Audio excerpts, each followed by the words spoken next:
అంటే you can answer if you want to. Yeah! But మరి ఒక్కటేసారి అంటే you are answering like okay. This is like a rebirth kind of అన్న వేలో మాట్లాడుతున్నారు. సో, అంటే అలాగ మళ్ళీ ఒక ఒక రీబర్త్ అంటే మమ్మల్ని మీరే మళ్ళీ ఇలా ఒక ఎలివేట్ చేసుకోవడానికి గాని, లేదంటే మాట్లాడే విధానం గాని, లేదంటే హ్మ్. ఇవన్నీ కూడా ఆలోచించుకోవాల్సిన స్థాయి అనే ఒక పొజిషన్‌లో ఉన్నారంటే, అంటే were you so down?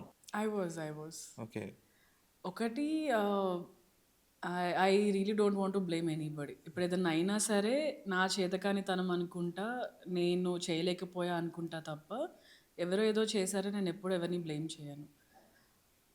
There are times industry మీద కోపం, ఎందుకు మాకెందుకు రాదు, మేమెందుకు చేయొద్దు. అక్కడ నన్నే బ్లేమ్ చేస్తాను. నేను ధైర్యంగా ముందుకు రాలేదనుకుంటాను.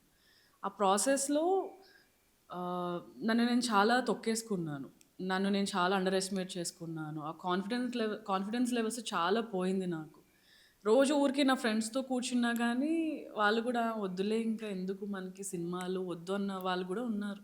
హ్యాపీగా పెళ్లి చేసుకో. నువ్వు వాళ్ళతో మ్యాచ్ చేయలేవు. నువ్వు అసలుకే చాలా సెన్సిటివ్ లేదా ఊరికే ఏడుస్తావనో, చాలా సెన్సిటివ్ ఉండేదాన్ని. ఇట్లా టచ్ చేస్తే ఏడ్చేసేదాన్ని. ఇప్పుడు నాకు బాధొచ్చినా నేను బయటకి చూపెట్టను. ఏదన్నా ఉన్నా ఆహ్, ఏడవాల్సిన అవసరం లేదని అనిపిస్తది నాకు. అంటే మనం కష్టపడి ఏదన్నా చేస్తున్నప్పుడు, ఆ స్థాయికి ఆ సక్సెస్ వచ్చినప్పుడు ఇవన్నీ చాలా చిన్నగా కనిపిస్తాయి. So, I never felt that నన్ను నేను ప్రూవ్ చేసుకోవాలి, ఏదో ఒకటి చేయాలి అన్న ఒక తపన తప్ప ఇంకేది లేదనమాట.